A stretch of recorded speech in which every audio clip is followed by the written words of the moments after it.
Tonight on the podcast, Captain Nick Suzuki. The preseason losses pile up, the goaltending situation in Montreal, advertising on the jerseys, the competition on defense intensifies, and much, much more.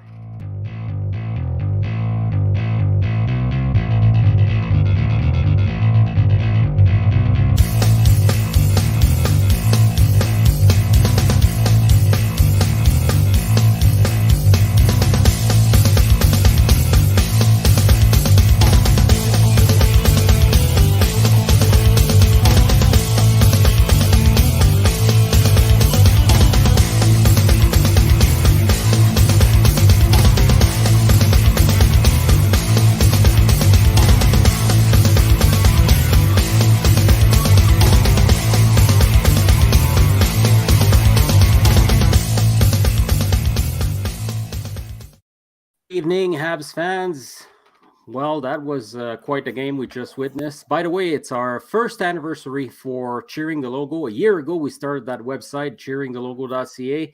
I would like to welcome my co-host tonight, Mr. Sylvain Perrault, directly from Las Vegas. How are you doing, Sly? Hey, bonsoir, good evening. I'm doing absolutely fine after another long day under the sun working outside.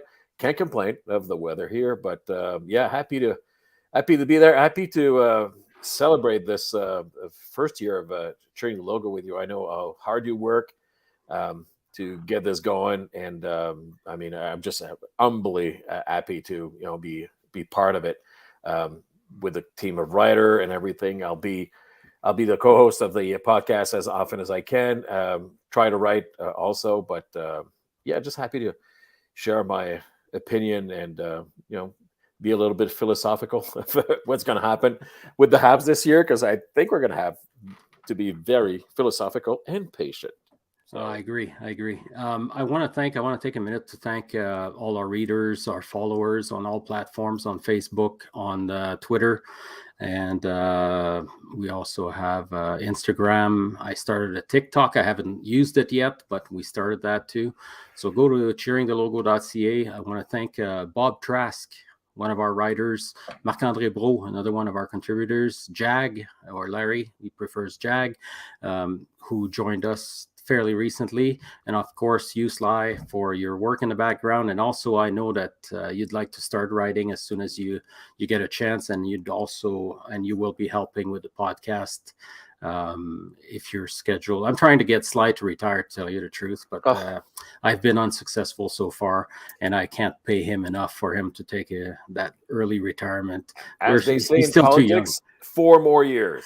4 more years. Yeah, maybe. If one more term, or half a term, or exactly. or 2 terms for Justin Trudeau. Trudeau. Exactly. Yes.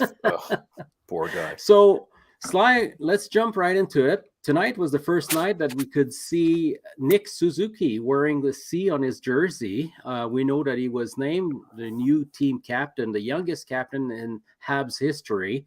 I like the fact that he called Shea Weber immediately to ask him what he thought. And Shea obviously probably gave him a few tips. Obviously, they won't share those tips, particularly dealing with the media and perhaps also the fans. But Shea basically told him, "No, you know what, Nick? I think you're ready. Okay, I think you're a good leader, and I think you're ready." What did you think of the nomination? Well, I was pretty happy. So, I mean, there were other candidates in consideration, like Edmundston was mentioned, Byron. Everybody was looking for veterans, right? But the way the new management is heading is long term. We're building something for the long term. Who better than to start? One of the younger pillar of the team now is Suzuki. Gained a lot of maturity since he's been with Montreal. This guy is I like to call him even keel. Doesn't seem to be super high, never seemed to be super low.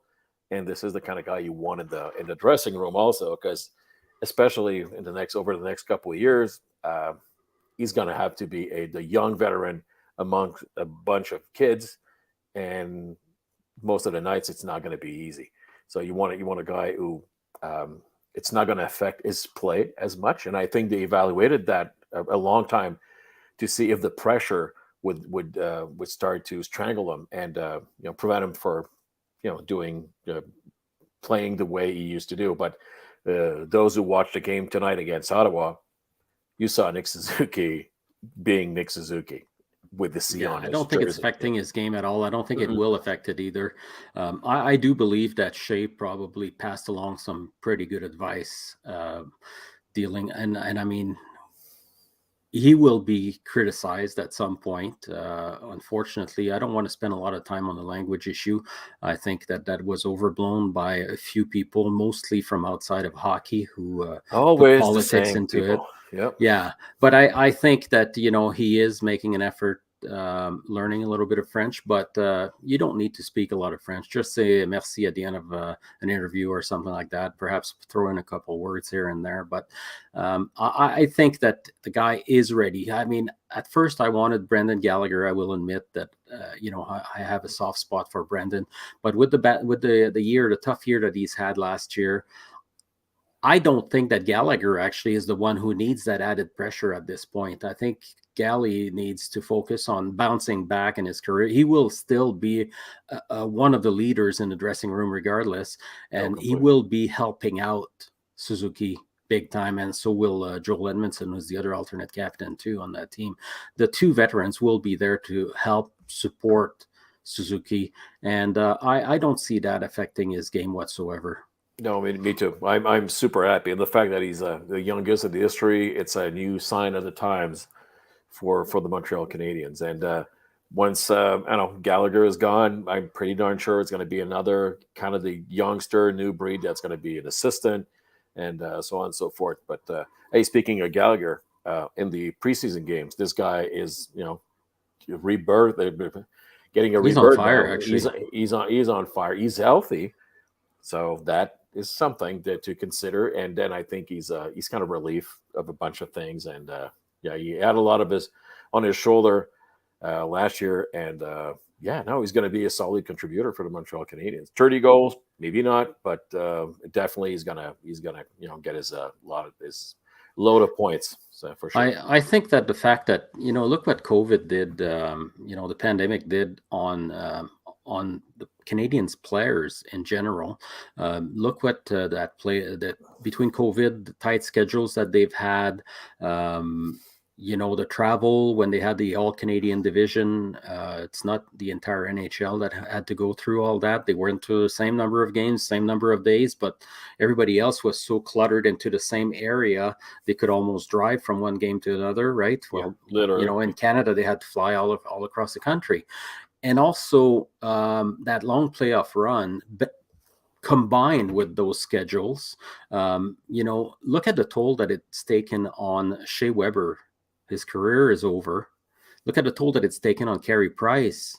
It looks like Sure. his career might be over as well. Look Mhm. what it's done to Joel Edmondson, who missed more than half the season last year. He's out again with his back. Look what it's done to Paul Byron and his hip. So a guy like Gally needs the time. And I was listening to an interview. He needs the time to build up his body during the off season to the point where he can go through a grueling 82 NHL season. He's not that big of a guy, right? So he hadn't had time to do that the last 3 years, and now finally he gets a regular off season. I'm 100% with you. I'm suspecting that we'll see the old Gally.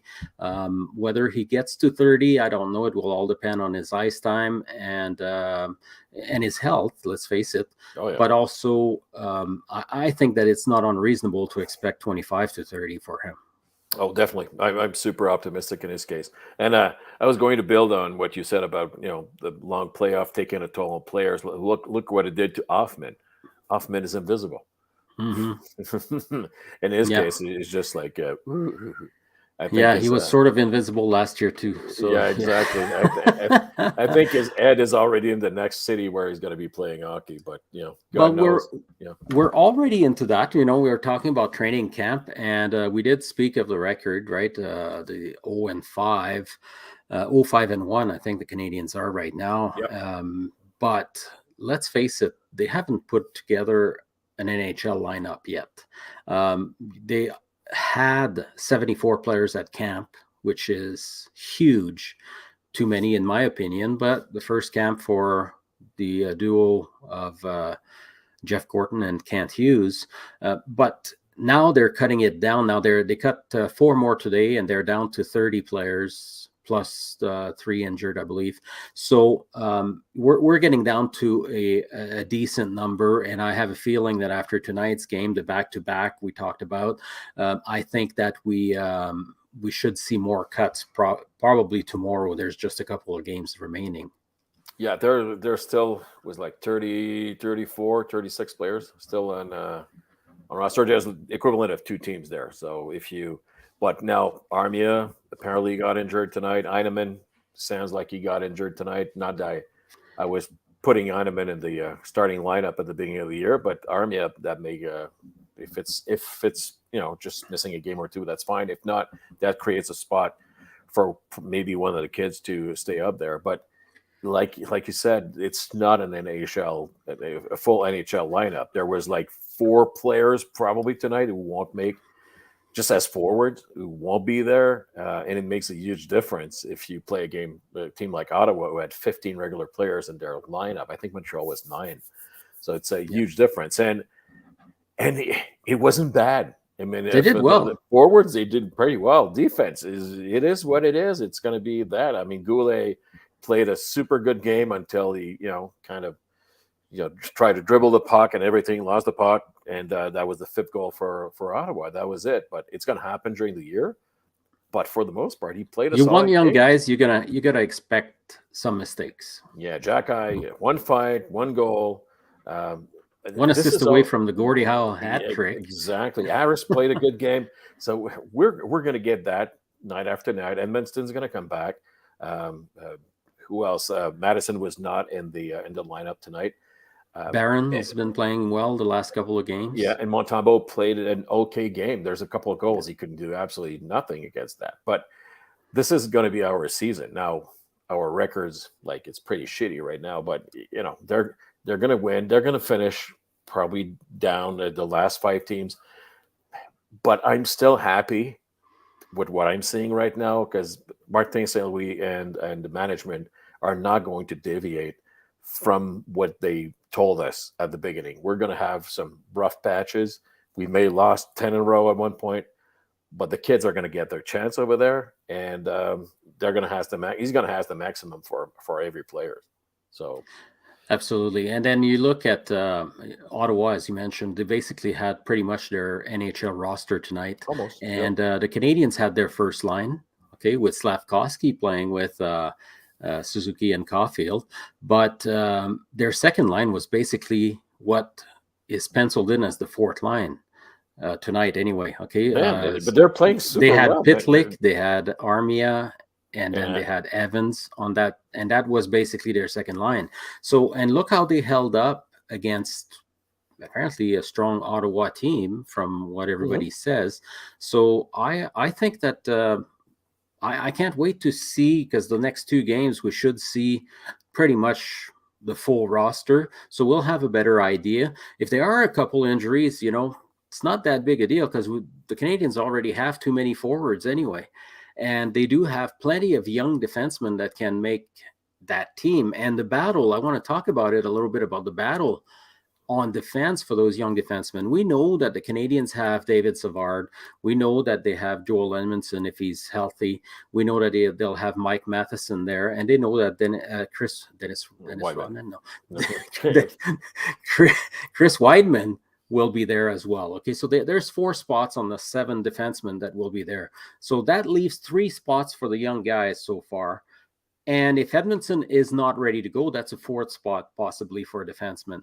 Well, you have a group of defense, who can contend, and it seems like the battle is very tight. It is, and the guy I think who has the lead right now is Caden Goulet. So I don't think there's any doubt the way he plays and everything. And again, he's going to make mistakes like tonight, but for the most part, his game is pretty solid. Harris should be there because he can play on both sides, and Harris has been pretty good so far. So the rest is, Schuenemann is there. Schuenemann is the perfect, in the current state of things. Schuneman is the perfect seventh defenseman, and you can pencil him if you in the lineup if you need it.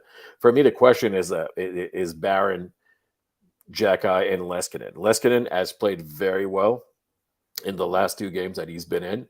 A little bit older, also a bit more maturity, and great at moving the puck.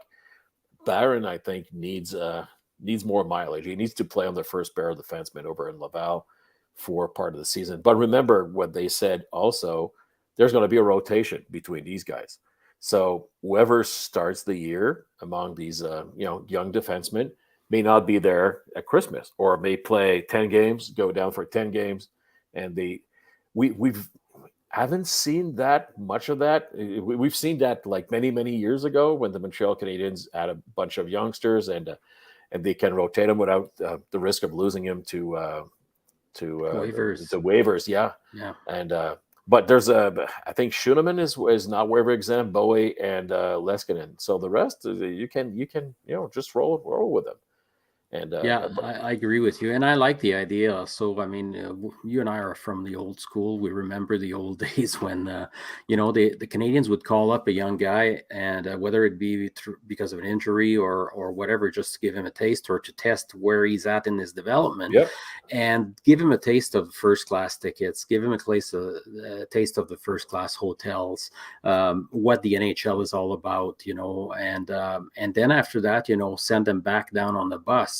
And that served as a motivation back then for those young kids to come back hungry, or even to stay the next time once they're in the NHL. But for several years now, the Canadians never had that depth where they could do something like that. And now we're starting to see some of it, both at forwards and on defense. And it's just going to get better. I mean, look at all the picks that the Canadians have had since 2018, since that famous reset. So, yeah, I do believe that, it will be a battle, and it will be a battle to the end. I slightly disagree right now about Barron for two reasons. One, he's right-handed. Okay, yeah. so that's a Well, huge plus for good him. point. But also, he's been playing a lot better the last two games, I found. And so if he can keep that up, I mean, the battle is far from over, but if he can keep that up, particularly with the need of four defensemen right now, if Edmondson can't go, I do believe that Barron should be one of those. Yeah, I agree with you, but I'm suspecting that there's going to be a last minute move. The Habs are going to pick someone over in the waivers. So you saw the avalanche of players going on waivers in the last 3 days. Canadian people are fans. Some fans are saying why they are not picking up this guy. Well, the best is yet to come. So there's a couple of good players that are have come through waivers there, but nothing that could help or make the club better. If there's a right D that becomes available over the next or between now and Sunday, I think it's around Sunday that the last cuts will be made for all the clubs. Don't be surprised if Canadians are jumping on one player, because Montreal Canadiens have the waiver priority selection until November 1st, if I'm not mistaken. Yes, And absolutely. so yeah, it's maybe tough. Like right now, they're over the cap. Again, expect them to make some moves before. Well, pretty much They could the even put next three some of four their days. own players on waivers, some of their own veterans on They waivers could too. they could That's do a that. possibility. A guy like Hoffman could be going on waivers. You'd Yeah. be surprised what they can happen. Often they obviously, well, we talk about them recently, but you don't want this guy to go to Laval, like absolutely not.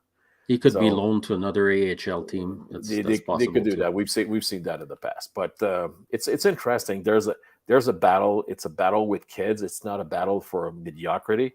It's a battle of kids who are going to be with the organization for many years, and yeah, we'll see how this all unfolds. Yeah. There's another battle that's happening at camp too, and it seems to be a battle where no one wants to win. We all know that Jake Allen, Carey Price, first of all, is unlikely to play. His career could be over, as we just touched on, but that opens a door for a backup goalie to Jake Allen. Allen, as we know, just signed a contract extension, an additional 2 years at $3.85 million per season. Good deal, I think, for the Habs. But then it leaves the door open to a guy like Samuel Montembeault or Caden Primo to become the backup or the 1B for Jake Allen. But it seems like none of these guys are stepping up right now. So do you get a feeling that the Canadians will have to go get a backup goaltender? uh, Again, their problem is with the salary cap. And who that goaler might be. Is there anybody better actually that could be available better than Montembeault for a good price, Montembeault or Primo? So I think they're not going to make a move there. They're going to because right now they're having all the goalies goal one full game. So Allen did a full game. Montembeault today was okay, but not spectacular. So I don't know if Primo is going to get a full game for the last in the last two that they're going to be playing. I think their mind is set of having Allen and one of the two younger goalies over there, and they're not going to just get away from that. Now the question is, if do you want Primo? If Primo does good in this next game, did that put him in first, and then he's going to be a backup, or you want him to go to Laval and get 50 games and be the number one and try to dominate the league there? So I there's think arguments for both, right? I think we agree that I think everyone agrees actually that Primo needs to play to develop and to keep developing. So whether he plays, I'm thinking as a 1B, if he plays 30, 35 games, 30, 35 starts, it's good enough to keep developing at the NHL level. Or if he goes in the AHL, then he should be about 50 games or 45 games, because they play a few fewer games. But he needs to play, and it's the same goes for any young player. We talked about Right. the defenseman here that will likely be rotating. If you don't want a seventh defenseman to be one of your young kids who has a lot of potential, you're better off having a Schooneman or a Bowie as a seventh defenseman or a Weidman as a seventh defenseman. I think right now, and just because of the defense, the way it is right now, I don't think Weidman is a seventh defenseman on that No, that no, group, he's not. Yeah, but a Bowie or a Schooneman could be though. So in goal, it's the same thing. I think they'd rather have Montembeault as a backup, most likely, especially that he has to clear waivers, and Primo right now doesn't have to. He doesn't have to be put through waivers. Primo would have to really stand out in order to beat Montembeault to the job, but it's still possible. I wish he would have had a better start, that he would have shown that already, but he hasn't. So I'm starting to get my doubts. I believe that he'll be in the AHL. yeah, me too. There's a lot of, not a lot, but there's some technical points to correct with him, and I don't know if the best place to correct them is the NHL. Maybe maybe they'll think that's the best place for him to be, but again, 50 games minimum in the AHL. He's going to have time to correct those things, and lateral movements is one of them. Actually, it was an issue last year, and he often gets off position, so he's going to have plenty of time to practice that. And Montembeault was signed for 2 years to be the backup, so I would be extremely surprised if they change their approach there. Montembeault hasn't been bad, and he's going to be as good as the six guys in front of him, like on defense. And right now, it sucks. So I mean, I look at the goals tonight. I mean, there's 3 goals he couldn't do anything, absolutely nothing. Like the puck was changed direction in the last minute. He got screened twice by Schooneman once. God, guys, think of your goalies when you're playing in front of them. If you're going to get in the way, just move and let them do their job. But Montembeault's a fighter, so Yeah. again, for me, first game of the year, 1A, 1B, Montembeault, Allen. Allen's going to get like 50 games and Montembeault like 32. I'll be okay with that for this year. Yeah. Okay. We talked about Hoffman quickly. We talked about the forwards, the surplus of forwards. Some people seem to imply that someone you know quite well, or at least your son knows quite well, Yeah. could be sent through waivers. Jonathan Drouin. I don't believe that they would send that guy through waivers. They won't put him through that ring. But it could very well be his last year, and I find that to be very unfortunate. I wrote about this on cheeringlogo.ca. I find that sometimes as fans, and even some media, we tend to have some unrealistic expectations on some of those players. And yes, sometimes it's the organization that helps push those expectations a little bit, but it's still a choice that we make to put those expectations on those players. And the same goes for Slavkovsky, who we'll talk about a little bit later. But you know Joe, or your son knows Joe really well, played together. And when this guy was got injured last year, okay, when he got off the lineup on January 20th, he was second scorer on the team, 2 points behind Nick Suzuki, and um, he had even had a better plus minus than Suzuki. He was tied with Toffoli. So it's not like the guy isn't producing when he's in the lineup. He's just struggling with consistency. But sometimes people expect to see a guy who will go in the corners and bang and crash. They expect a guy who will drive the net like Josh Anderson. I mean, those guys, that's not their style. You can't expect that from every player. No, Joe's a playmaker, so you recognize that. He mentioned it. He's not going to be your 50 goal scorer. He's a playmaker. Always was. Always will be. And if you go back to the trade when that I brought him to Montreal, everyone was absolutely unanimous. It was great. I've got Joe here, and then the expectations went from there to right up there. And because no one knew Sergachev, right? So it's like, oh, Sergachev, yeah, the defenseman. Okay, well, Sergachev would probably be our number one defenseman right now if he stays, but you don't know that, and no one knew that other than recruiters saying, well, this guy's high ceiling and everything, and then the Sergachev thing arguments start coming in on the third year of Joe being in Montreal. Injuries plagued him and prevented him for giving what he is. Because I think the first year he was really injured. He was on a way to do like 62 points or something. That was the average. I mean, 62 points for a Montreal forward. Jesus, that would place him in the top three all the time. Mm-hmm. So Joe's a playmaker. He went through a lot. I mean, 2 wrist surgery. Imagine that if your bread and butter is your wrist shot, Your hands, yeah. your hands, and I mean, obviously, he didn't lose any of the speed. He kept himself in good shape. He got bigger. I mean, it's astonishing to see how this guy musculature is right now. Um, and he went through his personal issues also. And this guy's a fighter. So when people are saying, "Oh no, he's not a fighter. His head is not in the game," well, they're full of crap because this guy is a real fighter. He's been fighting all his life. I mean, when he was a younger, he was gifted. One of the gifted ones there. And when you're playing when you're very very young, that's fine. When you reach a certain level, now the expectations are up there, and you're subject to criticism from everyone. It's no different in Montreal. Criticism in Montreal. Now, whipping boy, French Canadian whipping boy. If name it Yeah, would be we want those French Canadians, so just so we can crap on them. well, how many do we have this year? Not a whole lot. Not a Yeah, whole lot. yeah, And exactly. And then when the organization doesn't go get them, they get in trouble. And if they do get them, then they're usually quite often the first ones to be targeted by some of the fans and some of the media members. yeah. And I say some because often it's a loud minority, Hmm. but it's still pretty loud, and they make their voice known. That's for sure. No, and it's loud and it's not very classy. So thank God I don't read all of them because I'm far away. That's a good thing.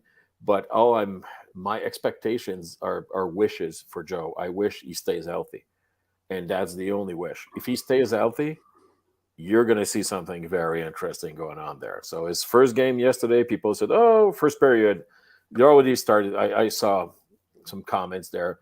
Oh no, he's not going to be this. He's not going to be that. Well, guess what? The last 2 period, he was not. He was one of the best forwards Yeah. over there, and there some kind of magic going on between him and Monahan. So two guys who needs redemptions for different reasons. Last year of And their contract, last year, their contract, they have something to prove. They're still super young. I mean, he's like 20, Joe's 27, and Monahan is like, what, 26? 27 as well. 27 as well. Like, Yeah, let's go. yeah. So if these two can click together and stay healthy, I think we're in business. And also, he switched to number 27. Yeah, So if you're wondering if it was Alex Galchenyuk or Alex Kovalev, or maybe Frank we'll call him. Mahovlich, Yeah, for us, yes, or Rick Chartra. oh, little Rick. Yeah. Yeah. So it wasn't Alex Galchenyuk, it was an Alex Kovalev. Perhaps we can call him Alex Drouin. That might work. Maybe he has maybe I told you that, but he has a signed jersey that he keeps at home of Alex Kovalev. I was told Does that. he? Yeah. Well, Yeah. and as you know, that was his number in junior, and that was also his number in Tampa Bay when he first started. Drouin's jersey, though, will, like every other Habs jersey, will be getting a blue patch on it. We saw that tonight, some blue and yellow on it. I won't name the advertiser because I'm against that whole concept of the Canadiens jersey becoming billboards. Only 8 teams in the NHL have decided to go that way. And I find that to be very unfortunate that one of the richest teams with the richest history would sell their soul to the devil a little bit that way. I can't do anything about it. My concern is that it will become like Europe one day. It started with the advertising on the helmets during COVID, they said, just to cover for some of the expenses or the lost revenue. Well, look at it this year. It's still on there. And now they're starting to add some advertising on the jerseys. You're old school. What do you feel about that? Mixed feelings. I mean, I have nothing against the sponsor or anything. I just think there could have been a way to blend it more and not commit a sacrilege on a legendary jersey over there. There's a couple of other teams who, well, it's also goes with the color of the logo of the sponsor, but I mean, I've seen two that fit a little bit better. I was okay with the helmet. I had no problem with the helmet, and it's troubling. But again, it's sign of the times. Additional revenue. I need to read more on this, but I think there was a lot of pressure from the NHLPA. This is going to be more revenue that goes in the pot for the players. I don't know if that was needed or if it's that much money that they needed to do that. But I mean, I don't notice it during the game. It's just like when they stop and they show closed caption of the players and everything. It's just like, and but it's coming. It's coming. I mean, we're seeing that everybody that, I mean, most of the other league, like the CHL teams and everything, were waiting for the NHL to do this, and then you're going to start seeing that more in the junior hockey teams for additional revenues and everything. So, are we going to go the Europe way? The Quebec, the North American Hockey League, the semi-pro league in Quebec, they're like that now. All their jerseys and pants and socks, it's like Europe, and so hopefully we're never going to see this day. Hopefully. I'm hoping at least if they sell jerseys that they don't start selling them with the advertisers logo on it. If I call tricolore sport.ca or whatever, I hope that they're not going to ship me a jersey with the logos on it, because I'll return it if that's the case. To me, it's a sacrilege. It's like I said, selling your soul to the devil, because what will happen is eventually you'll run out of room. So you're using that as a revenue, but really, technically, it's still temporary, right? So unless you start charging more and more on the jerseys, which could happen. Because there's already patches like for the 25th year. I think it's the Hurricanes. I think it's their 25th season. They got a patch. Yeah, that's okay though. But it's a beautiful patch. It's on the harm, the side of the harm there. It speaks of the organization. Yes. Right. Yeah, I had a Patrick Roy authentic jersey from 1993 with the 75th anniversary of the Stanley Cup.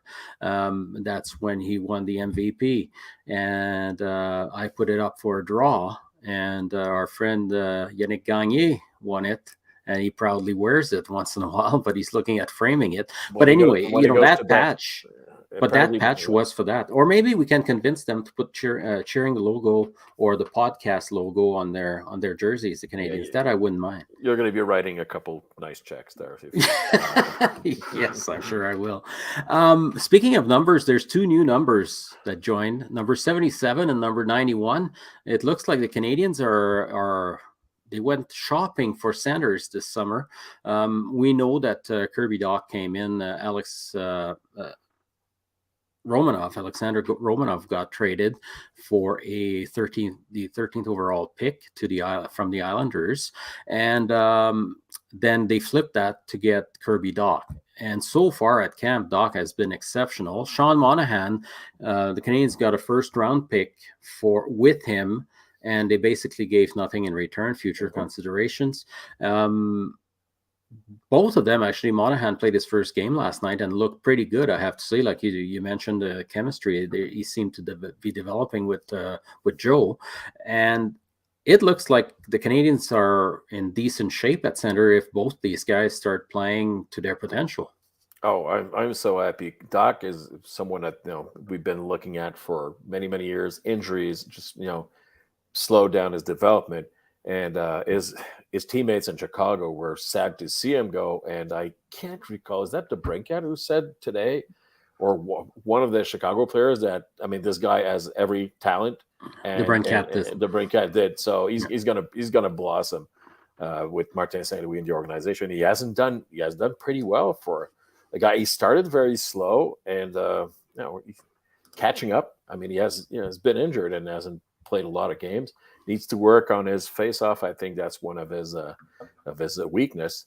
Unlike Monahan, he did well though so far in preseason. He's been doing all right. Yeah, and tonight was pitiful. But Doc was not in the lineup. Monahan was not in the lineup, and Dvorak wasn't there. So three of the centers. Now we have a little bit of a clog situation. So you got Suzuki. And the rest, you just put him. For me, Dvorak is number 2 there. Monahan's going to be number 3, and Evans number 4. So where do you put Doc? Either him and Monahan can play wing also, and wait there. But it's a luxury at center. The Montreal Canadiens they're not going to have problems. It's the center line is now okay, and then you get kids like Owen Beck coming and Mysak coming. We're stacked for a couple of years, the years to come there.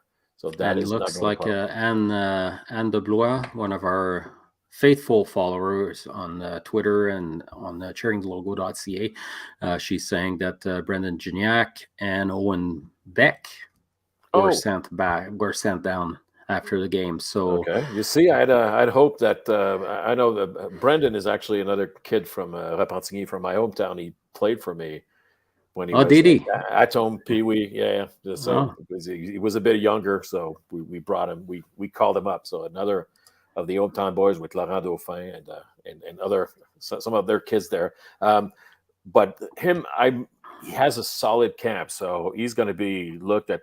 He's going to play on the top 2 lines over in Laval for sure, because he signed a 2-year contract there with Laval, a 2-way. Beck, I was hoping he would get like 9 games. But maybe, again, with all the traffic they had over there at forward, he's going to go back to his organization. Can't remember who he's playing for over there. Who's that? Sorry, is that Beck? What junior team is he playing for? So to be honest with you, I don't remember either. But I know it's in the OHL. He was one of the top players. I don't follow prospects that closely until they get to the level where Beck is. And speaking of which, he's been, as you touched on, he's been very impressive at camp. So much so that he signed his entry-level deal now with the Canadians. They didn't have to do that. They could have waited a year. Like they haven't signed Logan Mailloux yet, although apparently the compliments are flying right, left, and center about him, both for his attitude, but also some people saying he's an NHL caliber player now, apparently. So Owen Beck, very happy to see that he signed his entry-level deal. And I think what they'll do with him is the same that they've done with Nick Suzuki. Remember, in his first camp, he was very impressive, and the Canadians sent him down and told him, okay, I need you to play faster. Don't play at the level that you're at the OHL level. Play Yep. at a level above that, and that's exactly what he did. Remember when Suzuki went back to junior, he lit it up actually, and he got stronger as the season progressed. And in the playoffs, he was just a beast. I'm expecting Owen Beck to do something similar. Actually, very very impressive kid. Yeah, he was actually the best. Well, we're talking about faceoff. He was the best centerman on faceoff in the OHL, best defensive centerman. So maybe another Guy Carbonneau over there. We let's hope for that. But Yeah, some compare him. Some say that we found our next Philip Danault, well, if which that wouldn't be a bad thing either. no, You if know, that's if the you, case, we're good. I'm telling you, we're stacked. These prospect are, and this one is from this year, so yeah. that speaks to the class that we had. So that could be one of And the Meshar, we dark haven't horse. spoken about Meshar, but Mishar. he's played well too. Oh, You and know, guess what? The Canadians had the option to send him to the OHL as well, but he's sent to this Laval. one I know, Kitchener Rangers. Kitchener, yeah, yeah, good But for they sent you. him to Laval for now. They loaned him to Yes, Laval, so that's. I don't think the decision is made in his case, but they want to give him a little bit more pro experience. They may keep him in Laval. It's I don't possible know that what they the rule send him to is. Kitchener. Is the same like 9 games. I I mean, don't if know. you I don't know. I've that never part I looked don't know. into So that. Yeah, I know the NHL is like that, but for junior anyway, I don't yeah, know if they get 9 games in the in American League as in well. They can professional send they him to burn a year of junior. contract. Yep. So that part I don't know. So maybe one of our eminent colleague could work on it and see what the options are there. Yeah. Yeah, yeah, we'll try to research that for sure. There was another player actually that joined the team this year that seemed it looks like he's going to have a pretty big impact. Jeff Petrie was finally traded, got his Yes. wish, opened his mouth a couple of times now, saying that his teammates didn't want to win as much as he did. But anyway, that didn't sit well in Montreal. But the guy that we got in return is a guy from Montreal, hometown boy, Mike Matheson. Mhm. So far in preseason, I think he's opened the eyes of a lot of fans, myself included, I will say. He could just become. Remember when we got Jeff Petrie, how many people were surprised to see how well he was playing? Um, it seems like Matheson could be following in that mold. Madison is going to be somewhat more reliable defensively, which is going to be badly needed this year. And Matheson is happy as a clown to come back and play Montreal. He played with Lac Saint Louis when he was a midget AAA. I think he's come from that environment over there. But Madison's a reliable. He's more than a journeyman. This guy has a offensive potential, but again, great attitude, hard worker.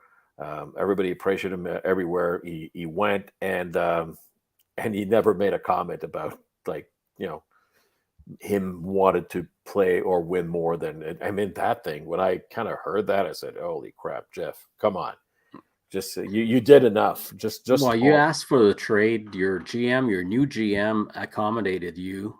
To me, at first, I thought, oh, is it something else that's overblown? But then I heard the interview, and then I thought, you just missed a good chance to keep your mouth shut. I think he did the GM did you a favor. He didn't have to trade you, no. and then you turn around and stab him a little bit like that, or your teammates anyway, your former teammates. You can't tell me that a guy like Gallagher didn't want to win. You can't tell me that Suzuki didn't want to win or Caulfield didn't want to win. I think if anyone didn't want to win this year, it seemed to be, or at the end last year, I should say, particularly prior to Martin Saint Louis arriving, it was Jeff Petrie. So he missed a good chance to keep his mouth shut, in my opinion. He kind of reminds me, and I put him in the same category as I mean, back in the days, and I'm trying to, desperately to recall the name. It's a Montreal Expo pitcher whose wife couldn't find Doritos in supermarkets in Montreal, Yeah, and he was traded shortly after. So, yeah. but this guy, the same thing. He was. I mean, I don't think that Petrie was a poison in the room, but definitely he's one of the guy that couldn't stand Dominique Ducharme. and played a role in Dominique Ducharme failure and departure. Um, Yeah, so I agree. Petrie got some baggage with him, and thank God he's there. And for those who watch, he was fined $5,000 last week For for defending a teammate. yeah, defending a teammate. He But didn't he do was that for Montembeau. Remember when Montembeau no, got run over, right? no. But he kind of ran after the other guy and tried to hit him in the back of the head. But Yeah. that was kind of dumb. But yeah. But Anyway, we have bye bye, Matheson. I Jeff. think we'll be Yes, happy. He's yes. thrilled to be here. So all that is very positive. There's another guy too that's happy to be here, and tonight played his second night in as many night and second game in as many nights. He did really well last night. Uri Slavkovsky, the first overall pick. Tonight he was. It looked like his legs were jello a little bit. It looks like Hmm. he was struggling a little bit more. You got to build chemistry with some players. I don't believe that he's ready for top line duty. He did well on his line yesterday, though, and with Kirby Doc. And if those two can develop a good chemistry, I mean that could be interesting on the third line or something like that. If Monahan is ready to take on second, although I don't know what to think anymore with the centers. So something's going to have to happen because neither Doc or Dvorak or Monahan are fourth line centers. Evans is. So one of these guys, you can't run five centers. So No. something's got to give somewhere. But Slavkovsky, um, he's hot, he's cold, but he you can see that he's got some learning to do. Oh, totally. I mean, some of his plays are genius and well done. And the game, like today, he was shooting the puck from every freaking angle, and he was behind the net trying to shoot the puck through the net. I mean, he's trying hard. I don't think his. I mean, he weighs like 238 is what he was listed at. Yeah. That's big. That's a big boy. So I think they're going to work with him on this. He seems I hate to say that he's not in perfect conditions or anything, but he seems to be a little bit short breath. So he needs to do like very short shift, like more than 35 to 45 seconds. He's going to get caught deep. He can't back up. It's hard for him. But you can tell that he knows where the net is. He has a very good hockey sense in that way. He's Good trying to find vision, a good better vision. passer than I expected. Oh, me too. Me too. And he's trying to find the other guys. So that is very good. People are on his case because the experts. I mean, you're a first pick overall. You should be Wayne Gretzky. You should be Crosby. You should be others. Slavkovsky is going to require some development. But Martin St. Louis said we're not picking the best player for today. We're going to pick the best hockey player for years to come. So Hmm. they totally knew that there was some development on Slavkovsky to be done. How long is this going to take? Well, they can take as long as they want, is for me. So I think he's going to get a good. I mean, he cannot be sent to junior or anything. It's either Montreal or Laval in his case. So if the year was going to start tomorrow, for me, it would start in Montreal. What line? I don't know, but I think he would definitely start in Montreal. We'll see how that goes after. The last player selected first overall not to start in the NHL. Do you know who that is? Mm-mm. Don't remember. Joe Thornton Oh, okay. was Well, sent to Providence by the Bruins, and he was called up later. But I have a feeling that, like you, that if the season starts tomorrow and even on October 12th, I think unless he's really struggling, which isn't the case, by the way. Okay, no. he's not bad out there. He's just not as good as some people expect. And I think that the first game being in Montreal against Toronto, player introduction, crowd, new season, excitement. I do believe that Slavkovsky might even start the game on the opening lineup. I wouldn't be surprised.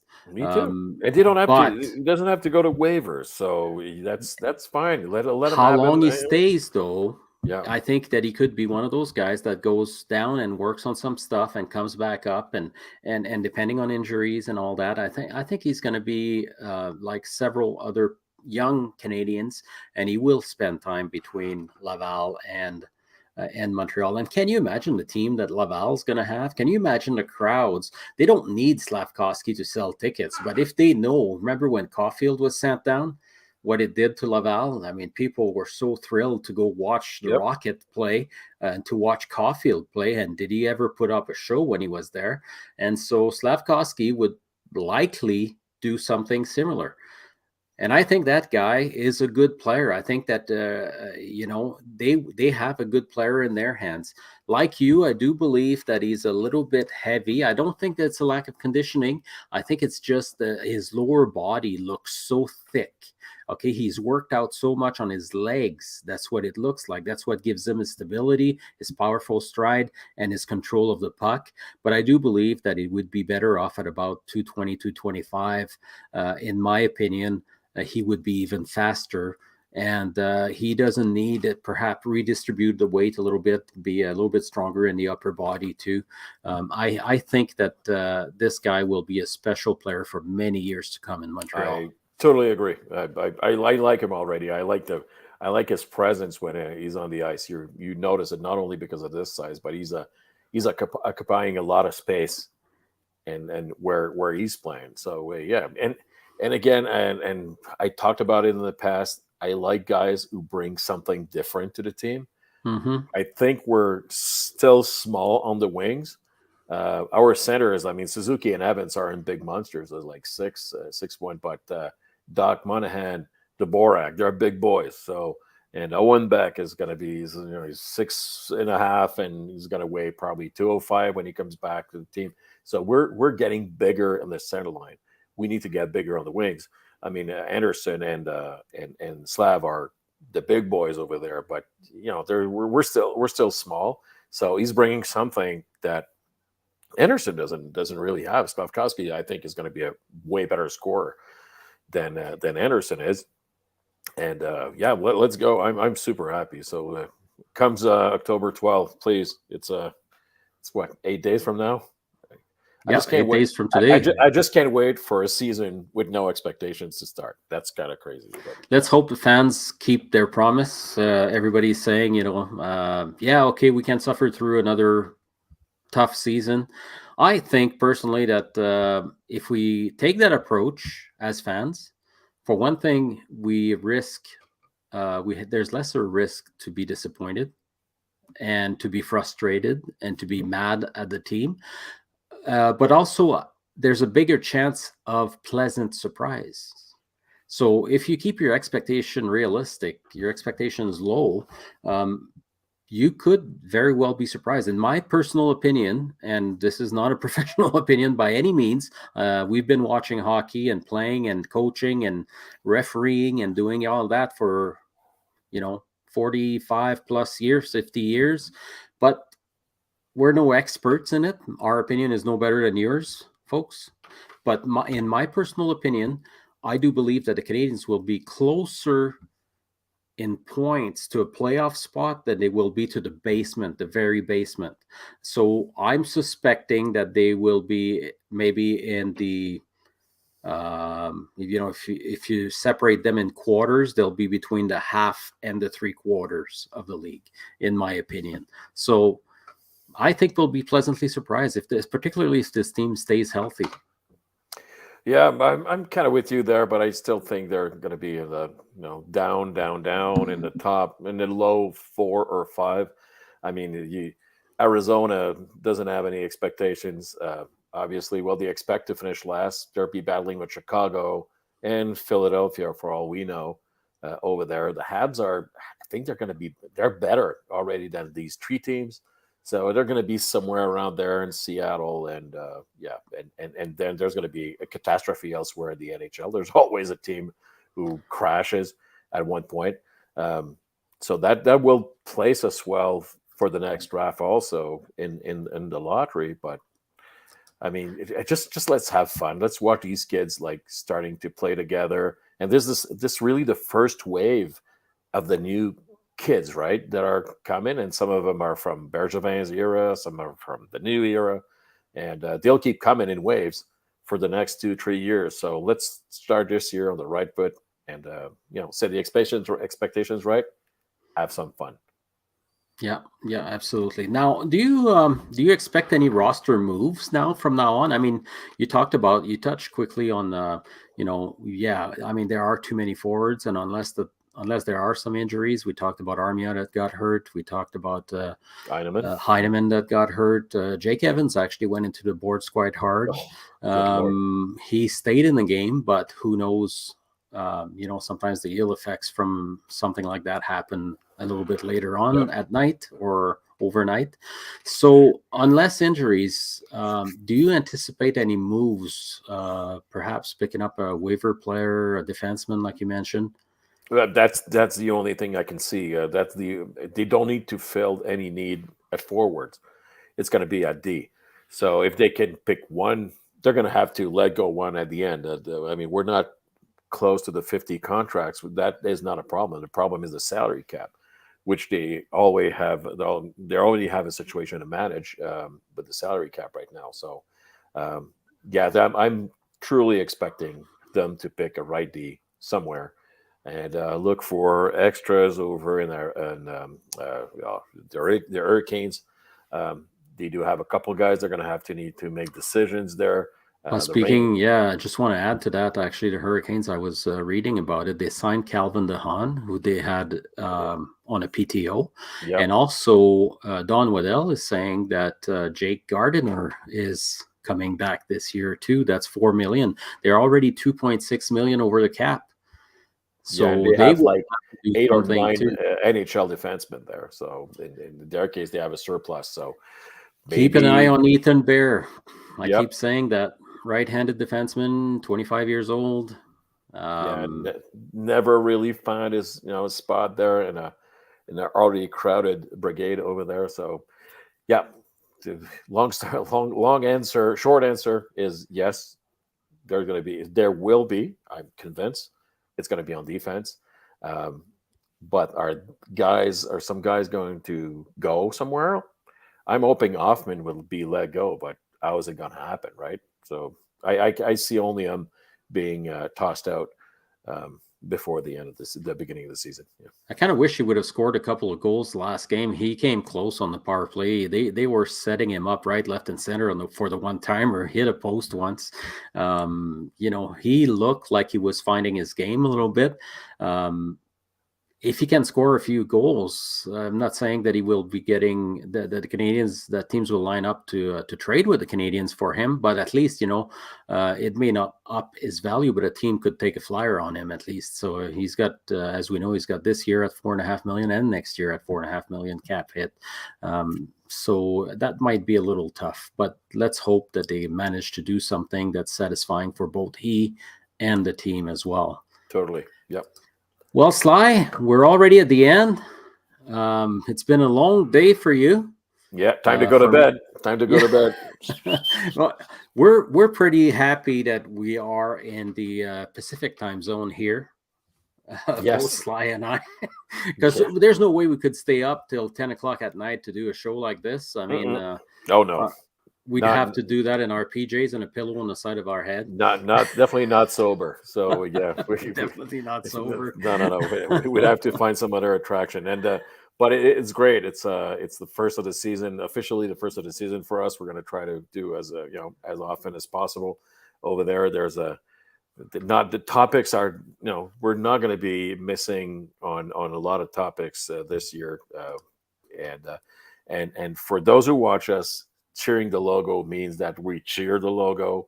We're going to be criticizing the team, but we're going to do that in a constructive manner. This is how JD and I are, and most of the guys that are working for us with us too.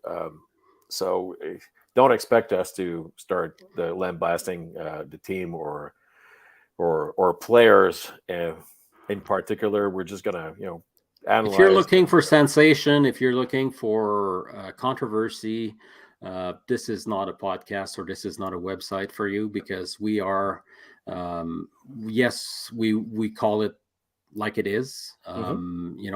I was defending Marc Bergevin. Those who know me will know that. For the most part, I was defending Marc Bergevin for the most part. But I'm not one. His time is gone now, and now we're moving on to a new management, and I'm excited about it. And we've been cheering for that team. We've seen, Sly and I have seen, and I can speak for Bob as well, and for Jag. We have seen the '70s Habs. We've seen the dynasty. We've seen Guy Lafleur, Ken Dryden. And personally, I've seen the late years of Beliveau, Yep, me very too. late years of Beliveau. And, we've been cheering for that logo for so long. One thing that we can tell you is the names change, the management change, the coaching staff changes. So you may be upset about what they do, but deep down that logo remains the same, and that's why we cheer for the logo in front and not the name in the back, because those names change more so than when we were following the game. Yep, you're absolutely right. So, yep, stay with us. Come back, and we're gonna have a lot of fun. We're gonna try to make you laugh, not make you cry, because we're not good at that. Oh, Well, there we go. So that's yes, our first episode of the season, folks. Sly and I had, well, that's not Sly's fault. It's my fault. We had a mishap. I had a mishap. I forgot to hit record.